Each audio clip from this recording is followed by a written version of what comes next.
Okay, our next stance is going to be the cat stance. Now, just let me tell you right off here, the cat stance, you're not going to be using it in any line drill technique, but there are certain katas that you will be using this stance out of, like the hand showed on your first kata that you will be using it out of. So, even though you're going to be using it briefly in your first kata, it's very important that you understand how to get into it and maneuver in it before we get into the kata, so you're not confused when you start the kata, so you can just flow through that segment easily without any trouble. So, just let me show you the cat stance here. It's going to be best to show you just from the side view because of the type of stance it is. And just think of it as a short version of a back stance because that's basically all that it is. So let's go ahead and get set up in your back stance.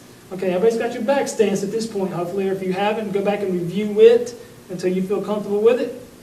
And basically what you're going to do is, you're going to be from here, and all you're going to do is slide your front leg back. Okay, so you're going to have your hands exactly the same way. You slide that front leg back until you're almost touching your inside of your left foot there. If you have your right leg in front, when you slide it back out, that right foot should almost be touching your left. Or let's say you got your left foot in front from here. Okay, you slide that front leg back until you're almost touching your inside of your right foot there. So let's go ahead and go back to your right stance, or your stance here. Okay, got your front foot here, slide it back in from there, and like you can see here, you're going to have your foot slightly up. The only thing that's touching the floor is the ball of your foot and your toes. Okay, so you got your toes into the floor, heels up, in from there. So both legs you want to bend slightly and get down in that stance.